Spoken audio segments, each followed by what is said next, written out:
जय हिंद. नमस्ते विद्यार्थी आणि प्राध्यापक मित्रांनो.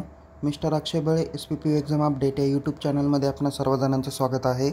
आत्ताच्या व्हिडिओमध्ये आपण SY BCom सेमिस्टर 4मधील elements of company law paper number 2 या विषयाच्या क्वेश्चन पेपरचा फॉर्मॅट आणि इम्पॉर्टंट क्वेश्चन स्टडी पर्पजसाठी आपण बघणार आहोत. त्यामुळे विद्यार्थी मित्रांनो, परीक्षेला सामोरं जाण्यापूर्वी हा व्हिडिओ शेवटपर्यंत नक्की बघा.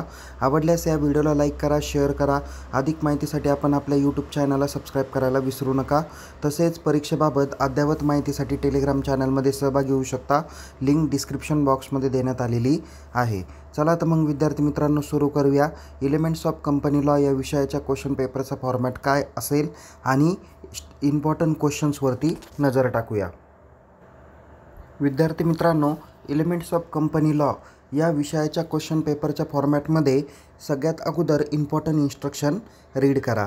तिथे तुम्हाला एकूण 6 प्रश्न विचारले जाणार आहे.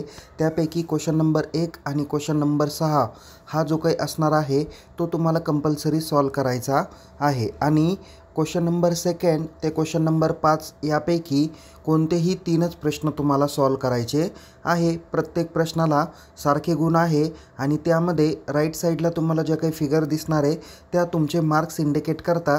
अशा पद्धतीचे 3 महत्त्वाचे इन्स्ट्रक्शन तुम्हाला पेपरमध्ये दिले जाणार आहे.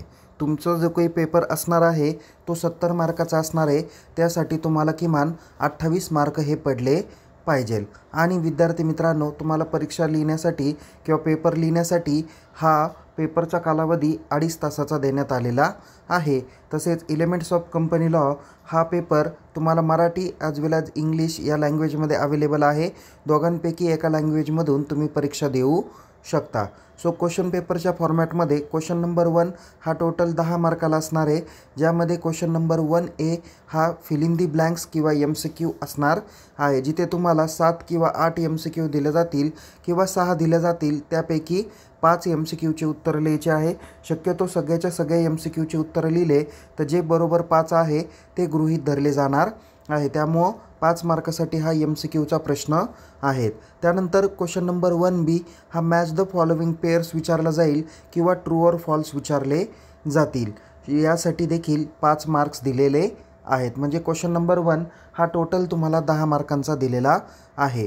क्वेश्चन नंबर 2 ते क्वेश्चन नंबर 5 हे प्रत्येकी ब्रॉड क्वेश्चन असणार आहे.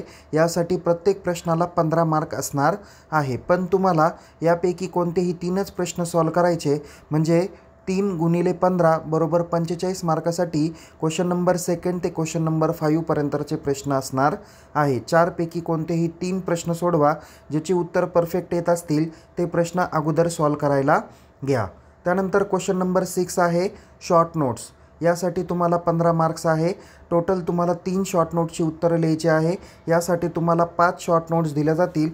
त्यापैकी कोणत्याही 3 शॉर्ट नोटची उत्तरं लिहा. एका शॉर्ट नोट्सला 5 मार्क आहे.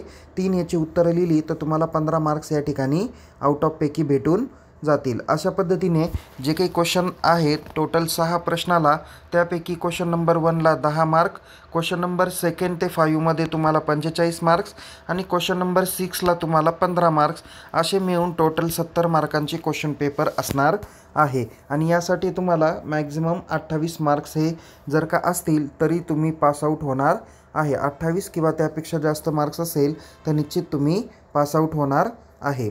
सो आता इम्पॉर्टंट क्वेश्चन्सकडे नजर टाकूया. सगळ्यात अगोदर क्वेश्चन नंबर 2 ते क्वेश्चन नंबर 5मध्ये कोणकोणत्या स्वरूपाचे प्रश्न विचारण्याची शक्यता आहे ते आपण बघूया. आणि सरतेशेवटी शॉर्ट नोट्स आपण बघणार आहोत. नंबर 1 सगळ्यात अगोदरचा महत्त्वाचा प्रश्न तो म्हणजे define the term of director, explain the various powers and duties of director. म्हणजे संचालकांची व्याख्या द्या आणि संचालकाचे अधिकार आणि कर्तव्ये सविस्तरपणे स्पष्ट करा. ओके, म्हणजे ज्याला आपण राईट्स म्हणूया, पॉवर्स म्हणूया, ड्युटीज म्हणूया किंवा कधीकधी तुम्हाला लायबिलिटी म्हणून पण विचारलं जाईल. पण शक्यतो लायबिलिटीवरती शॉर्ट नोट्स विचारली जाते. सेकंड आहे define the term of director, explain in details the types of company director. जर का तुम्हाला कंपनी डायरेक्टरांचे अधिकार, कर्तव्य हे जर का प्रश्न विचारले नसतील तर आणखीन कोणते प्रश्न विचारण्याची शक्यता आहे तर संचालक मंडळाची व्याख्या किंवा संचालकाची व्याख्या द्या आणि संचालकाचे विविध प्रकार स्पष्ट करा असा प्रश्न विचारण्याची शक्यता आहे. नेक्स्ट आहे define the term of director, explain in details the qualification and disqualification of company director. संचालकाची व्याख्या द्या आणि कंपनी संचालकाची पात्रता आणि अपात्रता सविस्तरपणे स्पष्ट करा. अशा पद्धतीचा देखील प्रश्न असू शकतो. म्हणजे इथं त्याचं क्वालिफिकेशन डिस्क्वालिफिकेशन हे पण आपण व्यवस्थित बघितलं पाहिजे. यावरती शॉर्ट नोट्स पण येण्याची शक्यता आहे. नेक्स्ट आहे define the company secretary, explain the role and duties of company secretary. म्हणजे कंपनी चिटणीसाची व्याख्या द्या, कंपनी चिटणीसाची भूमिका आणि कर्तव्य स्पष्ट करा.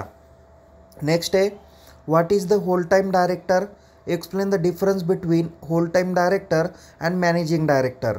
बघा आता या होल टाईम डायरेक्टरवर आधारित आणखीन कोणकोणते प्रश्न असतील तर होल टाईम डायरेक्टरवर तुम्हाला शॉर्ट नोट्स पण विचारण्याची शक्यता आहे किंवा मॅनेजिंग डायरेक्टर यावरती पण शॉर्ट नोट्स विचारण्याची शक्यता आहे किंवा तुम्हाला परीक्षेत असा सुद्धा प्रश्न विचारला जाऊ शकतो, explain the difference between the whole time director and managing director. Okay, so म्हणजे पूर्णवेळ संचालक म्हणजे काय आणि पूर्णवेळ संचालक आणि व्यवस्था संचालक यातील फरक स्पष्ट करा असा पण प्रश्न विचारण्याची शक्यता आहे. नेक्स्ट आहे define managing director, explain in details the qualification and disqualification of managing director.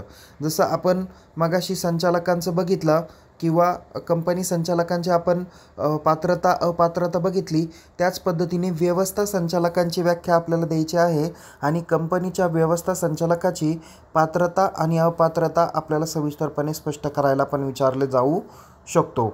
Next आहे what is corporate social responsibility, explain corporate social responsibility committee and activities under CSR. या ठिकाणी टोटल 3 प्रश्न दिलेले आहे. ते म्हणजे कंपनीची सामाजिक जबाबदारी म्हणजे काय हे अगोदर स्पष्ट करायचं आहे. दुसरा आहे सामाजिक जबाबदारी समिती CSR कमिटी. ओके, आणि या समितीचे उपक्रम याबाबत सविस्तर माहिती लिहायची आहे. म्हणजे कमिटीबाबतही माहिती लिहायची आणि कमिटी अंतर्गत किंवा CSR अंतर्गत कोणकोणत्या ॲक्टिव्हिटीज रन केले जातात ते पण आपल्याला एक्सप्लेन करायचे आहे. नेक्स्ट आहे what do you mean by meeting, explain in details about meeting of voting in meeting किंवा explain about the details in methods of voting in meeting. म्हणजे सभा म्हणजे काय आणि सभेतील मतदानाच्या विविध पद्धती सविस्तरपणे स्पष्ट करायच्या आहेत. नेक्स्ट आहे define meeting, explain the formalities of conducting valid meeting. सभेची व्याख्या द्या आणि सभेच्या आयोजनाबाबतच्या कायदेशीर बाबी सविस्तरपणे लिहायच्या आहेत. नेक्स्ट आहे what is the meeting, explain in detail the various types of company meeting. बघा सभा म्हणजे काय आणि कंपनीच्या सभांचे विविध प्रकार सविस्तरपणे स्पष्ट करायचे आहेत. पुढचे आणखीन महत्त्वाचे 2 प्रश्न आहेत. यापैकी कोणतेही एक प्रश्न विचारण्याची शक्यता आहे. ते म्हणजे what do you mean bye winding up of a company and explain the methods of A winding up.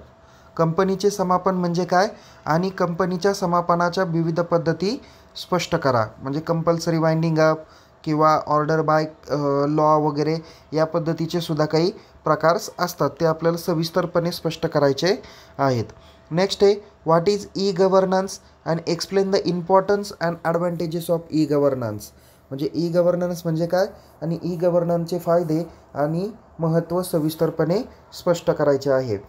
जर ई फायलिंगचे इम्पॉर्टन्स आणि ॲडव्हान्टेजेस नाही विचारले तर तुम्हाला ई फायलिंगची प्रोसेस तुम्हाला व्यवस्थित करून ठेवायची आहे. म्हणजे तुम्ही ई फायलिंग बाबतीत काय काय बघणार आहे किंवा ई गव्हर्नन्स आणि ई फायलिंग याबाबत तुम्ही या 2 महत्त्वाच्या प्रश्नांकडे नजर टाकायची आहे. सो ई फायलिंग म्हणजे काय आणि ई फायलिंगची प्रक्रिया सविस्तरपणे स्पष्ट करायची आहे किंवा तुम्हाला परीक्षेत ई फायलिंग ई गव्हर्नन्स याबाबत पण शॉर्ट नोट्स विचारण्याची शक्यता आहे. नेक्स्ट आहे शॉर्ट नोट्समध्ये number 1 priority order for payment of liabilities. समापनाच्या वेळी कंपनीने देणे परत करण्याचा प्राधान्यक्रम तुम्हाला द्यायचा आहे.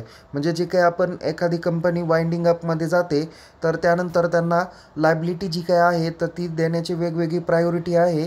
त्या प्रायोरिटीच्या ऑर्डर तुम्हाला 1 बाय 1 एक्सप्लेन करायच्या आहे. नेक्स्ट आहे winding up of a company, ज्याला आपण कंपनीचं समापन म्हणूया. म्हणजे नेमकी काय, कोणत्या कारणाने होते, परिणाम काय होतात, असे तुम्ही पॉईंट्स या ठिकाणी लिहू शकतात किंवा वेगवेगळ्या पद्धती तुम्ही या ठिकाणी मेन्शन करा. नेक्स्ट आहे लायबिलिटीज ऑफ ए डायरेक्टर. जसं मगाशी आपण डायरेक्टरांचे पात्रता अपात्रता बघितले, पॉवर्स बघितले, ड्युटीज बघितल्या, त्या पद्धतीने त्यांच्या लायबिलिटी पण विचारण्याची शक्यता आहेत. नेक्स्ट आहे voting in A company meeting, म्हणजे सभेतील मतदान. मग हे सभेतील मतदान कोणत्या वेळी होतं, कोणत्या कारणासाठी होतं, कशा पद्धतीने होतं, वोटिंगच्या कोणकोणत्या पद्धती आहे, या पद्धतीने तुम्ही एक्सप्लेन करू शकता. नेक्स्ट आहे मिनिट्स ऑफ ए कंपनी. कंपनीचं इतिवृत्त कधी लिहिलं जातं, कशा पद्धतीने लिहिलं जातं, लिहिताना कोणती काळजी घ्यायची, या पद्धतीचे मुद्दे तुम्ही या पॉईंटमध्ये देऊ शकता. नेक्स्ट आहे एक्स्ट्रा ऑर्डिनरी जनरल मीटिंग, म्हणजे विशेष सर्वसाधारण सभा किंवा त्याला आपण स्पेशल मीटिंग पण असं म्हणू शकतो. नेक्स्ट आहे ई गव्हर्नन्स, मराठीत पण त्याला ई गव्हर्नन्स असंच म्हटलं जातं. पूर्ण आहे होल टाईम डायरेक्टर, म्हणजे पूर्ण वेळ संचालक. यांची पात्रता तुम्ही या शॉर्ट नोट्स विचारलं तर तुम्ही होल टाईम डायरेक्टर कोण बनू शकतं, पात्रता काय आहे, अपात्रता काय आहे, त्यांचे अधिकार काय आहे, कर्तव्य काय आहे, जबाबदारी काय आहे, हे मुद्दे तुम्ही या होल टाईम डायरेक्टरच्या शॉर्ट नोट्समध्ये लिहू शकता. पुढे आहे चेअरमन ऑफ ए मीटिंग, ज्याला सभेचा अध्यक्ष म्हणलं जाईल. नेक्स्ट आहे रिलेटेड पार्टी ट्रान्झॅक्शन्स, संबंधित पक्षांशी व्यवहार. नेक्स्ट आहे मॅनेजर, म्हणजे व्यवस्थापक किंवा मॅनेजिंग डायरेक्टर, या नावाने पण शॉर्ट नोट्स विचारण्याची शक्यता आहे. नेक्स्ट आहे board meeting of a company, कंपनीच्या संचालक मंडळाची सभा. नेक्स्ट आहे ई फायलिंग. नंतर compulsory winding up of a company, म्हणजे कंपनीचं सक्तीचं समापन. नुसतं एक वाइंडिंग अप असं पण विचारलं जाईल आणि नुसतं वाइंडिंग अप किंवा compulsory winding up of a company हे पण विचारलं जाईल. पुढे आहे रोल ऑफ कंपनी सेक्रेटरी, जो मगाशीच मी ब्रॉड क्वेश्चनला सांगितला तोच इथे शॉर्ट नोट्सलाच दिलेला आहे. त्यानंतर role of a company secretary, company चिटणीसाची भूमिका. नेक्स्ट आहे ॲक्टिव्हिटीज अंडर CSR, कंपनीची सामाजिक जबाबदारी अंतर्गत विविध कार्य. आणि सेकंड लास्ट आहे virtual meeting of a company, कंपनीची आभासी सभा. आणि लास्ट आहे डिझोल्युशन ऑफ ए कंपनी, म्हणजेच कंपनीचं विसर्जन. सो विद्यार्थी मित्रांनो, या पद्धतीने आपण परीक्षेमध्ये क्वेश्चन नंबर 2 पासून ते क्वेश्चन नंबर 6 पर्यंत विचारले जाणारे ब्रॉड क्वेश्चन आणि शॉर्ट नोट्स याबाबत अपेक्षित प्रश्नांची यादी मी तुमच्यापर्यंत दिलेली आहे. तर संबंधित विद्यार्थी मित्रांनो, परीक्षेला जाण्यापूर्वी हा व्हिडिओ निश्चित बघा.